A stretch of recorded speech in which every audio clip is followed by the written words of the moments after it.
You want a war? You're gonna get one. Now get the guns, the drugs, to my generation, you'll take the fall. The saints, across the nation, and it's a sex, the gods, the fakes, the frauds, they're messing with me. Come on, come on, come on, let's get it out. Move to the music, play that fucking music. Live through my music, yeah.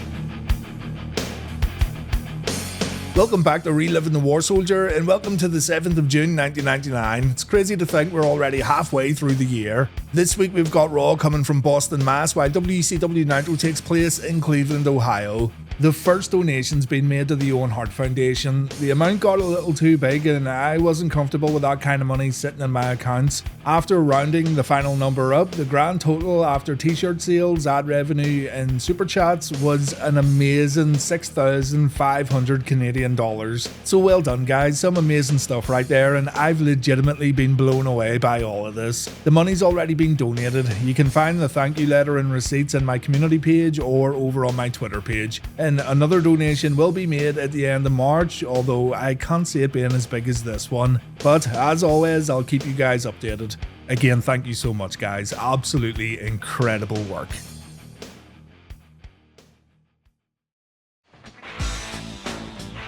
Macho Man Randy Savage has arrived at Nitro with a bucket of wet, sloppy shit, and no, I'm not talking about any of his valets. Savage says this concoction's going all over the World Heavyweight Champion tonight, so yay, unmissable stuff tonight on Nitro. Our opening match features Hardcore Hack taking on Prince Iaukea. Hack comes to the ring smoking a cigarette, and Bischoff, who's providing commentary this week, tells Hack to put it out. Hack refuses to do it, so here comes James J. Baby Dillon to tell our hardcore friend that smoking is not allowed inside a WCW ring. Hack again refuses to put the cigarette out. Eric Bischoff gets in the ring to tell Hack he can't smoke, and this has gone on so long that I'm surprised the cigarette hasn't burnt out yet. Security run down, and check this, Bischoff smacks Hack to get the cigarette away from him. Imagine telling Sandman in ECW that one day Bischoff was going to bitch slap him on live TV. Eric orders the match to begin. Chastity uses a fire extinguisher to blind Iaukea, and we have ourselves a table of Japan folks because that thing will not break for love nor money. So Hack ends up just pinning Iaukea to get the match over with. Complete tit Brian Knobbs and Hugh Morris then run down to attack Hack. Looks like Brian is joined up with Jimmy Hart after all. Billy Kidman rushes down to get a little revenge on Hugh Morris, and while Billy does do well at first, it all ends with Kidman and Hack taking a beating. Personally, I don't think Brian Knobbs and Hugh Morris make for good opponents against Billy Kidman, but what do I know? Later tonight on Raw, we're going to find out who the higher power is. It's a storyline that's been going on for quite some time over on the USA Network, and Eric Bischoff decided to go back to his old ways by spoiling the surprise live on Nitro. On the competition, the guy under the hood, I can't mention his name, but the initials are VM. Mick something or That's another. it? I hate to blow it for anybody, but that's it. That's all it is? They just keep rehashing that same old crap over and over again. But anyway, let's get it down here. It's insane that Bischoff would continue to do this after WCW embarrassed themselves back when Foley won the WWF Championship, but it's not surprising either. Digging their own grave even deeper is what WCW was all about during this time period. Lenny Lane versus Scotty Riggs took place next. Scotty still doing his whole Rick Rude Mr. Wonderful gimmick. Lenny Lane, meanwhile, still looks like the cheap version of Chris Jericho. Lodi came out during the match. Yeah, remember that guy? He cheered Lenny Lane on, but his cheers didn't help a single bit. Riggs wins with a rocker dropper. Ric Flair's backstage trying to get Chris Benoit to believe in him once again. Benoit says he's only hearing Rick out because he respects him, but that respect is no longer unconditional, it's now very much conditional. Rick thinks he and Chris shouldn't be butting heads. He recalls fighting Arn Anderson in 1995 and the two got back together afterwards because they're horsemen through and through. And Rick wants Chris to give him a chance to prove himself, and he wants a united horseman just like back in 1995. Benoit agrees to give Flair a chance. Saturn then walks into the room. Perry says he and Kanyon want a shot at the tag team belts, and he explains that Kanyon suffered from a concussion last week. But Flair says no because it's Benoit and Slick Rick himself who are going to face DDP and Bigelow tonight on Nitro for the gold. Saturn says he and Canyon should be next in line no matter who wins, and Benoit then reminds Flair that it was Bigelow and DDP who attacked him last week, but Flair says not to worry, the champs were just trying to take out their biggest threat. Looks like the Horsemen are riding once again, guys, and that tag team match is coming up very shortly.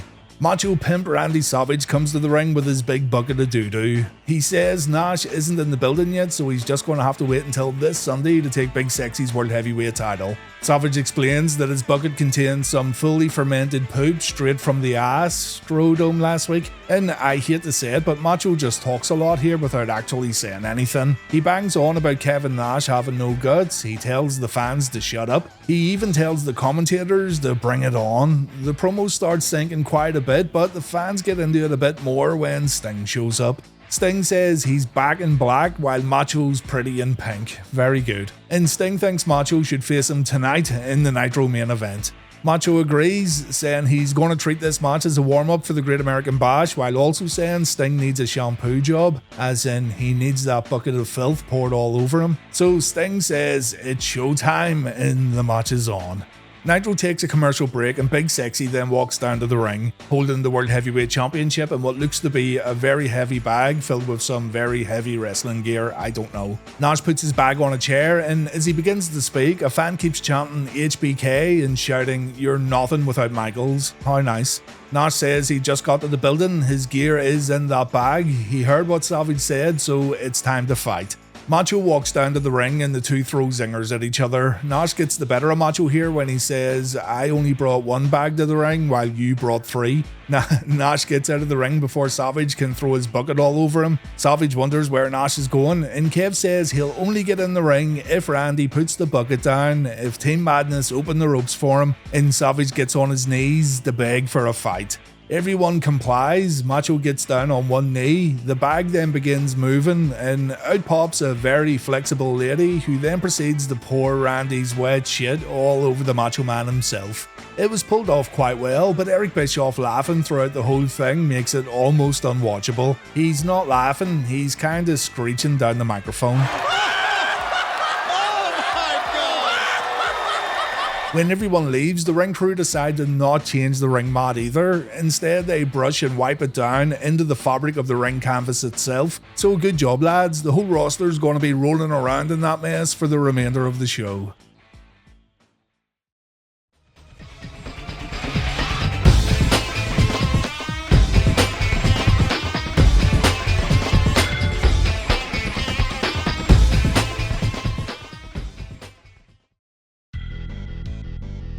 Vince McMahon kicks off Raw with a promo, while over on Nitro, Flair and Benoit take on DDP and Bam Bam Bigelow. Vince says he's very interested in finding out who the greater power is, reminding everyone that Undertaker first made mention of this person around 3 or 4 months ago. McMahon says some people think it's Shawn Michaels, some people think it's a member of the McMahon family, some even think it's Jake the Snake Roberts, and yes, this was a big rumour back then, and I can remember loads of people thinking it was gonna be Jake.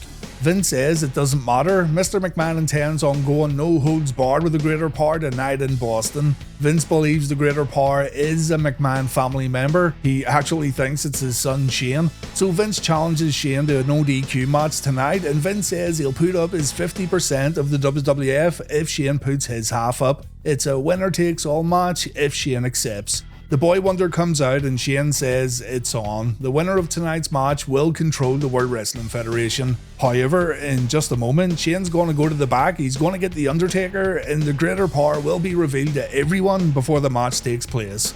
Shane and Vince head back through the curtain and the commentators run through the matches that we're going to see tonight on Raw. Shamrock versus Jeff Jarrett in a Lions Den encounter, the Acolytes versus Edge and Gangrel, and we're also going to see Nicole Bass versus Deborah. Steve Austin's then seen talking to someone in a limousine, but we'll come back to this in just a moment. Over on Nitro, it's time to see if Ric Flair and Chris Benoit can get along, and no, Rick had no intention of reuniting the Horsemen, and instead he decided to walk away from Chris when Benoit needed to tag out. Arn Anderson then appeared and the Enforcer was furious with what Flair just pulled off, so Double A gets on the apron to replace Rick and he begs Chris to tag him in. Perry Saturn then appears and he too jumps on the apron to extend his hand to Chris, so Benoit has a choice to make. He can tag in a Horseman or he can tag in someone he's been on pretty bad terms with in the past. In the end, Benoit tags in Saturn and the crowd goes crazy as Perry gets in the ring to clean house. After neutralizing Bam Bam Bigelow, Saturn delivers a belly-to-belly to DDP followed by the Death Valley Driver. Saturn then gets the pinfall win, and so Chris Benoit and Perry Saturn are the new tag team champions. Chris Kenyon then comes to the ring to celebrate with Perry, but Kenyon then hits his friend with a flatliner, and with this very move, the Jersey Triad is born on Monday Nitro. DDP, Bam Bam and Kenyon then give the new tag team champions a beating in the ring. Benoit takes the Asbury Park cutter from Bigelow and Page, as does Perry Saturn, and Kenyon leaves the ring alongside his two new best friends. So the Horsemen are 100% done. The Jersey Triad is now here in WCW, but I do wonder what this all means for Raven.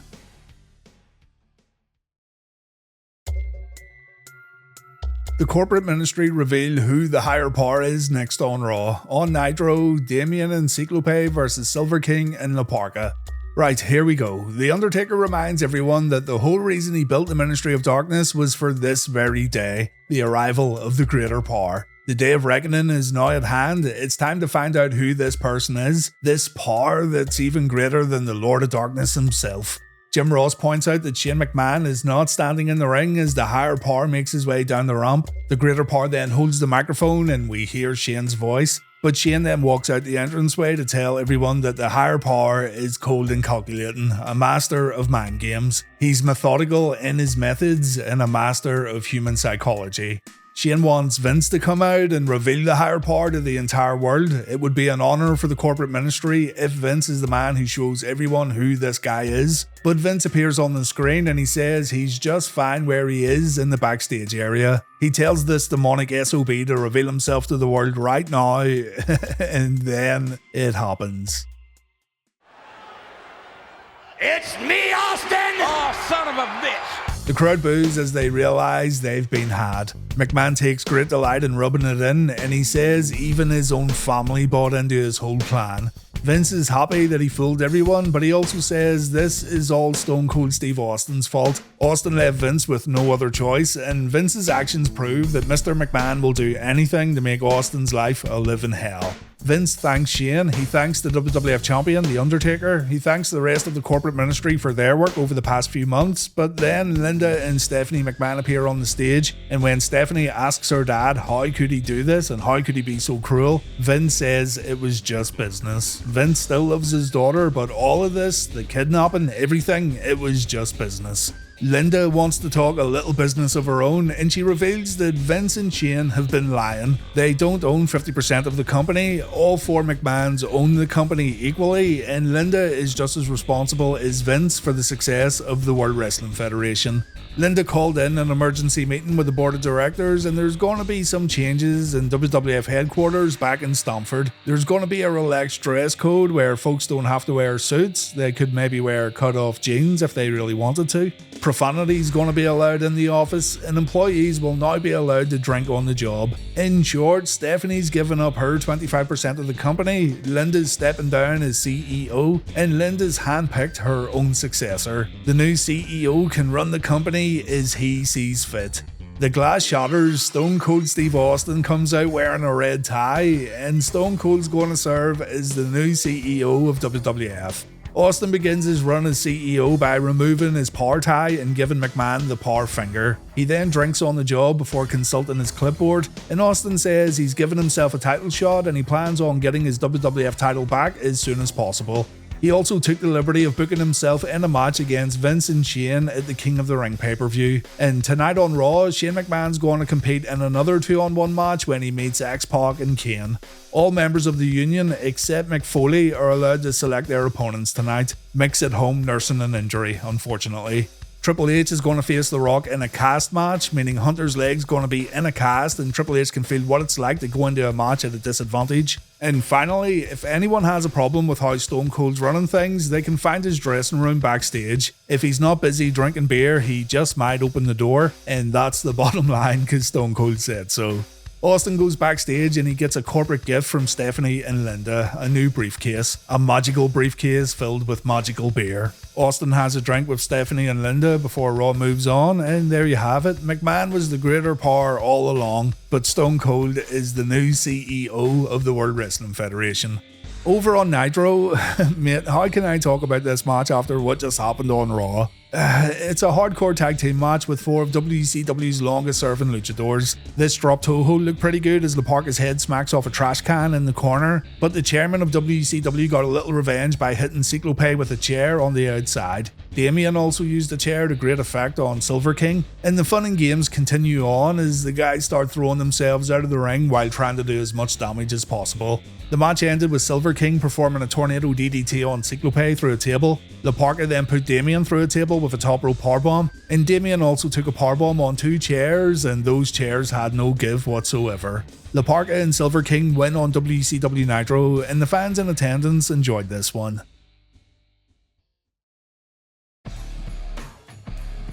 Because the Greater Power thing went on for so long, the rest of this episode of Raw is filled with quick matches and promos, so keep that in mind as I go through the remainder of the show. We've got the Acolytes versus the Brood next, while the NWO team have a conversation over on Nitro.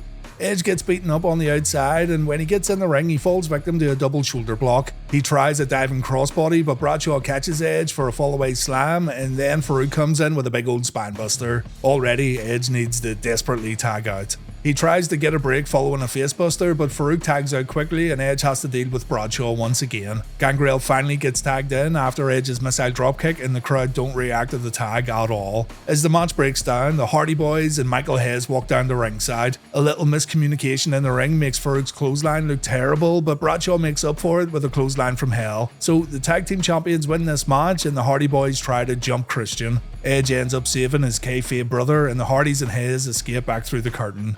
On Nitro, Scott Norton wants to know where the NWO were last week when Ernest Miller hit him with a crowbar. Stevie Ray acts dumb and he says he didn't see anything, but Scott knows the NWO must have at least watched the tape back when Nitro went off the air. Scott knows the NWO left the arena after the match, but the boys say they thought Norton had the match won and they only heard about the weapon being used when they got back to the airport. This is 100% false, by the way, and Norton said he watched the replay of Nitro, yet he still gives in, and he's very easily swayed when the rest of the boys say NWO for life.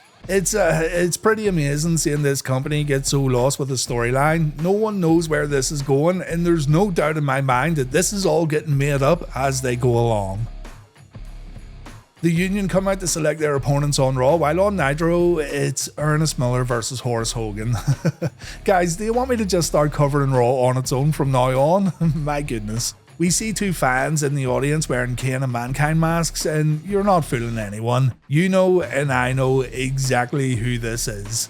The Union come out to choose their opponents for Raw. The Big Show thanks Stone Cold for this great opportunity, and the big man chooses The Undertaker. Show vs Taker is going to be our main event for Raw tonight, and the WWF title will be up for grabs. Vince and Shane don't like this too much. Kenny Boy gives Mick Foley a shout out, revealing that Foley's got a busted up leg at home, and Shamrock then says he won't be facing Jeff Jarrett tonight. Instead, Shamrock's going to face the Greater Power himself, and it's going to take place in the Lion's Den. Shamrock reminds everyone that Ken was the only person who backed Vince up. He was the one who went and rescued Stephanie when it was all just a big lie. So tonight, inside the Lion's Den, Shamrock's gonna, and I quote, abuse Vince McMahon.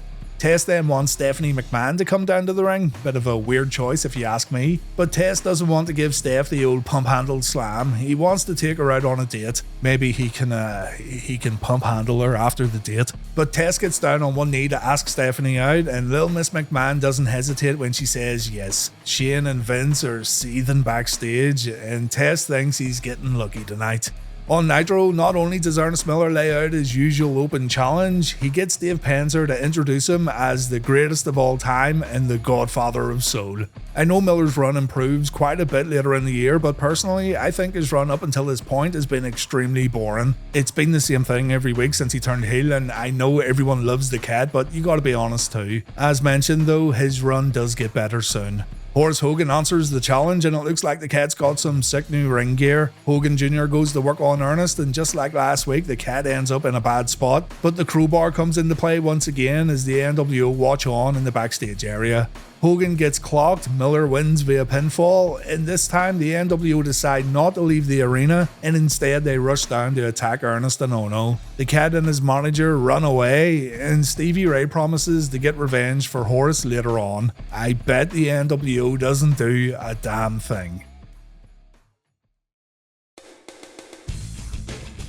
Shane McMahon gets what's coming to him when he faces X-Pac and Kane next on Raw. On Nitro, Roddy Piper calls out Buff Bagwell. X-Pac led Shane get in a few free shots before lighting the Boy Wonder up. Shane gets pummeled in the corner and he falls in place for a Bronco Buster, but he manages to escape the ring. McMahon then tries to run away, but Kane blocks his path like a big old Snorlax. Kid almost takes Shane's head off with a spinning back kick, and when McMahon gets put back in the ring, those two fans wearing Mankind and Kane masks jump inside the ropes to help out the Boy Wonder. After stopping a chokeslam from Kane, the two fans head back up the ramp, and you guessed it, it's the Main Street Posse. Have you ever had sex? I haven't felt great. It felt so good when I did it with my penis. A girl let me do it. It literally just happened. Having sex can make a nice man out the meanest. Oh, hey. The Posse get attacked by Briscoe and Patterson. The Stooges then send these thugs from the mean streets of Greenwich back into the ring where they take choke slams, Bronco Busters, and Tombstone Pile Drivers. Can't say they deserve this kind of punishment, but at least Shane escaped relatively unharmed. On Nitro, Roddy Piper gets his usual cheap pop before saying he's going to make Ric Flair bleed to death this week at the pay-per-view. Bit harsh if you ask me, but Piper again confirms right here that this pay-per-view match is once again for control of the company. They better not do what they did last time and, just put the loser back in control because no one seems to know what's going on. Piper then says he's tired of hearing all these WCW kids complaining about not being in the main events. He says these Y2K kids sit in coach seats on the airplanes complaining that they're not getting a break, so Piper wants Buff Bagwell to come out to get his reality check. Piper asks Bagwell how many times he's wrestled in Madison Square Garden, and Buff says he wasn't born yet. Piper says MSG's still right there in Manhattan, and Buff answers again by saying he's never wrestled in the Garden. Piper then tries to make fun of Bagwell by joking about his catchphrases, and Buff reminds Piper that it isn't 1974 anymore. Roddy might want to think about getting new tights and new boots because he's not Buff and he's not the stuff. Roddy Piper wonders what the stuff is. Bagwell says Roddy's looking at it. Piper then babyfaces Buff by talking about his heroic comeback to the ring after an injury. He then reminds everyone that Bagwell faked an injury at Fall Brawl, and Roddy confirms that Buff will do whatever it takes to get on top. So Piper wants to give Buff Bagwell an opportunity. If Roddy beats Ric Flair this week at the pay-per-view, then Piper's going to give Bagwell the ball. Not his ball, not someone else's ball, the ball. Piper says Bagwell better not fumble it, to which Buff replies he's going to take the ball and he's going to run with it. The two shake hands before the promo comes to an end, so we could be looking at main event Buff Daddy in the very near future. I'm all for it. I can look back at this time period and confidently say that Bagwell was very popular even when others don't want to admit it. What I'll also admit though is knowing that WCW are horrible at following through with any storylines like this. We've got The Rock versus Triple H in a cast match next on Raw. On Nitro, Team Madness seduce Kevin Nash. Before the Raw match, Deborah says she's not going to give Nicole Bass a title shot tonight, but she will compete in a bikini contest. If Nicole wins, then Deborah will give her a title opportunity next week on Raw. Silly me, I totally forgot that Deborah has the power to book matches. Triple H comes hobbling out in his cast. He's a one-legged man in an ass-kicking contest. The crowd goes crazy for The Rock, and there's really nothing of substance here at all. Remember what I said though, those promos at the beginning of Raw ate up a lot of time. All Hunter can do here really is throw punches. He ends up getting brought to the corner where The Rock lays the smackdown on his candy ass, and Rock then plants Hunter with a DDT before going out to grab a chair. Rock hits Triple H across the back. The ref doesn't call for the bell, so I guess cast matches are no DQ. Triple H then takes a rock bottom, and the Great One sets the chair on top of Hunter for a people's elbow. The Undertaker then runs in to save Triple H. Rock takes a chokeslam, and the referee calls for the bell. What the fuck? Rock gets tombstoned on the chair, and Big Show has to run in to save Rock from any more punishment, and that's how it ended. Probably the weakest Rock versus Triple H match that ever aired on TV. On Nitro, Medusa, Gorgeous George, and Miss Madness are sitting in a limo waiting for Kevin Nash to walk past. They then entice Big Sexy with a bottle of booze, and Kev thinks he's in luck. Before being too hasty, Kev tells the women to step out of the limo so he can check if the Macho Man's in there. They tell him Randy's gone and they're looking for some action. So Nash tells the driver to open the trunk so he can get his bag in. I wonder if that flexi girl's still zipped up inside.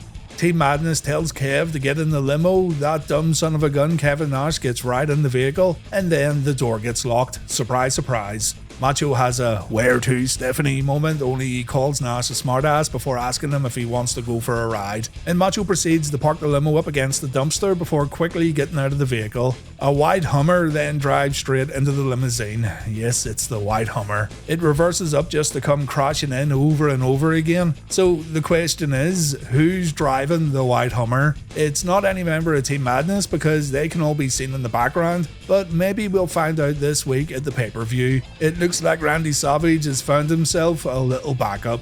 The Hummer drives off, Kev looks like he's in a bad way as he punches a window through, and Nitro takes a commercial break.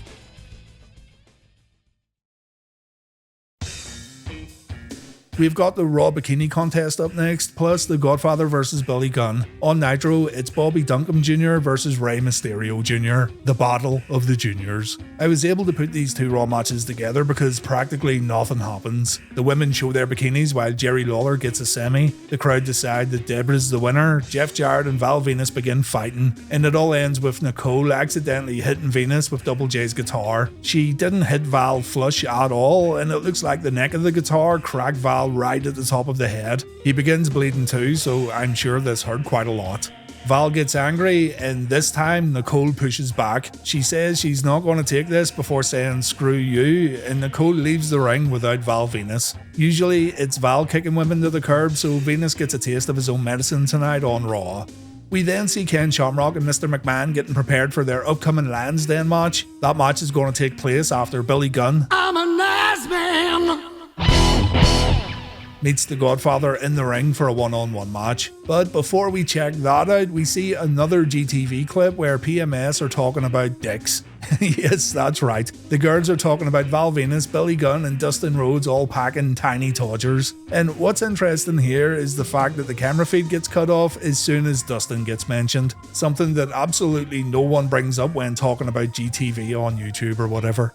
Billy Gunn inadvertently hit Godfather with a steel chair last night on Heat, so Godfather intercepts Billy on the rampway and the match begins with Badass getting his badass kicked. Strangely, a Goldberg chant breaks out as Godfather hits Billy with a standing sidekick and Billy replies with a power slam. Gunn then pays too much attention to the Godfather's hose before going for the Billy splash, so Godfather gets out of harm's way before hitting a few clotheslines followed by a back body drop.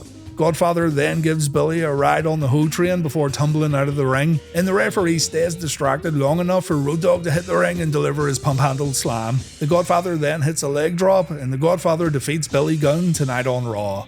On Nitro, Curt Hennig joins the commentary team for Rey Mysterio vs Bobby Duncum Jr., while Conan joins DJ Ran. Conan also has a commentary headset, so we get to hear Conan and Curt Hennig talk trash to each other throughout this match. It's actually pretty entertaining.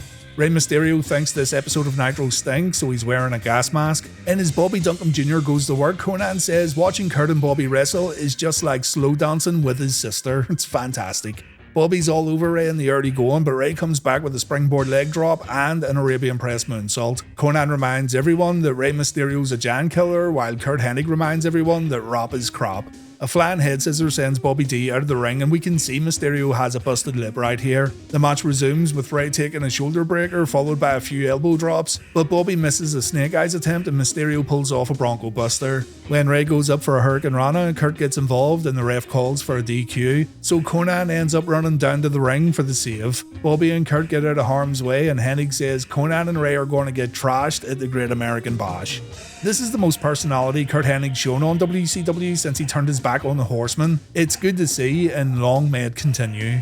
The commentators then talk about how dangerous Randy Savage is, and they wonder if Kevin Nash is going to make it to the pay-per-view this week. They then wonder who was driving the white Hummer, and they come to the conclusion that Randy has an equally dangerous ally right now in WCW.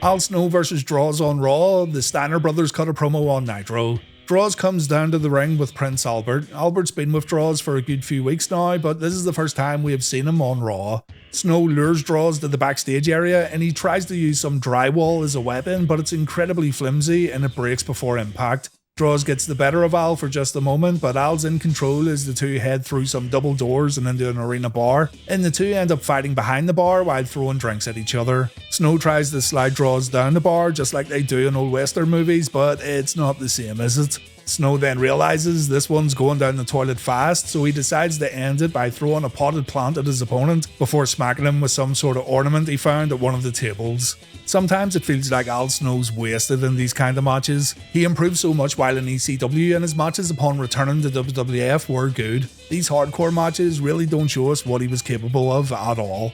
On Nitro, Scotty Steiner says his brother Ric's ready for the Stinger this Sunday at the Great American Bash. Scott watched his brother destroy Sting last week inside the cage, and Scott also noticed that no one came out to back Sting up. It appears that the Stinger has no friends in WCW. Scotty Steiner will be at the Bash this Sunday to stand in his brother's corner, so Sting's gonna have a pretty big problem.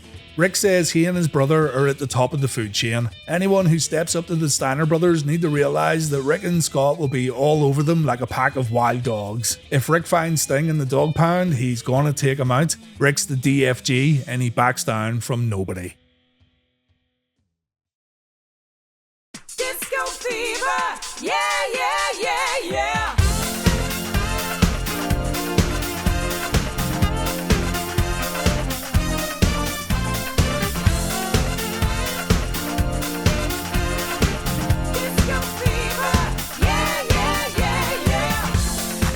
Next up, it's Disco Inferno vs Buff Bagwell on Nitro. On Raw, it's the Vince McMahon vs Ken Shamrock Lions Den match. Disco watched Bagwell's promo earlier on, and Disco's upset that Buff didn't tell Piper to his face that he's doing a bad job. Disco says Buff has no guts, Buff has no stuff, and if Buff wants to be the man, he needs to come down and wrestle Disco Inferno. I did not know Disco was WCW's manly measuring stick, but here we are. Buff comes out in his very tight street clothes. He says he may have got kicked out of the Wolfpack, but Disco was never in the Wolfpack to begin with. Disco gets in a cheap shot as the bell rings, and Buff no-sells a back elbow before taking Disco down with a clothesline followed by a dropkick. Disco takes a body slam and he gets brought to the corner for a few mounted punches. He gets out of the corner by hitting 2 low blows and the referee's like, "Good job, Disco." And the Inferno follows up with a diving elbow before Nitro takes a commercial break. We come back to see Bagwell stuck in a chin lock. There's always one on Reliving the War. There's always one. Disco goes for another elbow drop, but he misses his target, and our match ends with a backdrop, a neckbreaker, and a blockbuster from Buff Daddy. Not a great match if I'm honest, but not the worst on this episode of Nitro either. On Raw, the Lions Den match pretty much doesn't happen. Makes you wonder why they set the cage up in the first place. McMahon gets in the cage first and he waits for Shamrock. Shamrock tries to enter the Lions Den, but Vince has tied a chain around the door, so Kane struggles for a moment until Vince decides to use the chain to fend Shamrock off. Kane says the hell with this and he goes to bust the door open, but then Jeff Jarrett shows up and Shamrock takes a chair shot to the head. Shamrock's completely knocked out. Vince applies a weak ankle lock and the ref calls for the bell. So Vince McMahon beats Ken Shamrock inside the Lions Den via KO. Bit of a bait and switch right here from the WWF. I am not amused, pal. Before checking out our main events, here's a look at the updated King of the Ring brackets. All these matches are going to happen at the King of the Ring event itself, and as always, I will be checking out the whole pay-per-view on Reliving the War.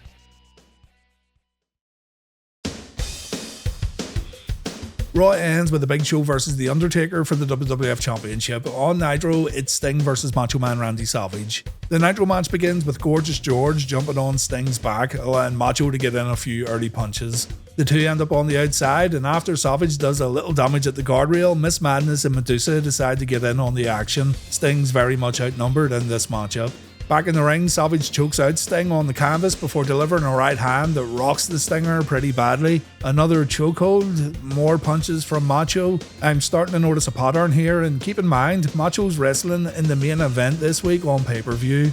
The crowd have lost interest, they're chanting "We want puppies," and it's weird seeing fans zone out during a Sting match. More chokeholds, we go back to the outside where Sting gets thrown into the guardrail again. We haven't seen one wrestling move in this match and it's almost over. Back in the ring, Team Madness distracts the referee while Macho pulls out a baggie he got from Shawn Michaels. Sting gets powdered, Macho sets his opponent on the top rope, and I thought Macho was going to pull off a superplex here, but no. Miss Madness instead gets in the ring for a Hurricane Rana, but Sting pushes pushes her away, meaning we still haven't seen a single wrestling move in this match. Oh, here we go. Macho hits the referee with a pile driver while Sting's still blinded. Mickey J runs in and Macho disposes of him too. And Sting finally gains his vision back and he goes to hit Macho with a Stinger Splash. Macho sacrifices both Miss Madness and Medusa so he doesn't have to take any bumps. But he does move George out of the way and Sting finally connects with a Stinger Splash on Randy. It's fucking insane that Macho's only losing his sunglasses now as the referee calls for the bell. The Steiner brothers run in to attack Sting, and it turns out Sting has got a friend in the back this week. Lex Luger shows up and the Steiners get out of harm's way, and that's how Nitro ended. I'm a fan of Macho Man Randy Savage, but even Hogan didn't have matches like this in WCW. No bumps, one move that was a pile driver to the referee. This was a rough main event, and WCW cannot afford to keep doing things like this. On Raw, the main event begins before Taker even takes his belt off. Big Show gets stunned in the corner, but he explodes out with a big clothesline. The dead man takes an elbow drop, and the Big Show chokes the Undertaker out before getting in a few kicks. The Undertaker gets choked out in the corner, and I'm starting to get a bit worried here. A headbutt puts the Undertaker down to the mat again. Show launches Taker into the ropes, but Undertaker ducks a clothesline and he goes for a choke slam. Show puts his hand around the Undertaker's neck too, and the two come to a stalemate. So the Undertaker hits a low blow, followed by his signature jumping clothesline. We go to the outside where Show gets the better of the champ for just a brief moment. He then tries to ram Taker's head into the ring post, but the Phenom counters it. Undertaker then jumps from the apron and he rocks Show's head off the commentary table. And the Undertaker then uses a chair to do even more damage while Paul Bearer distracts the referee. We see another chokehold, and I gotta be fair here. No wrestling moves as of yet, but we did see Taker's jumping clothesline, so at least that's something. You can be a bit more lenient here though, seeing as both men are massive, but still, this hasn't been a great main event either. More strikes beside the commentary table follow before the two get back inside the ropes. Undertaker jumps from the top turnbuckle, but he gets caught out by Show. The big man goes for a chokeslam, and holy shit, okay, that was awesome. The Undertaker gets chokeslammed through the ring, and the referee has no choice but to stop the match. Bradshaw, Farouk and Mideon run down, and they all take chokeslams too, and Raw goes off the air with the Undertaker heading back up the ramp. The match wasn't great, the ending was spectacular though.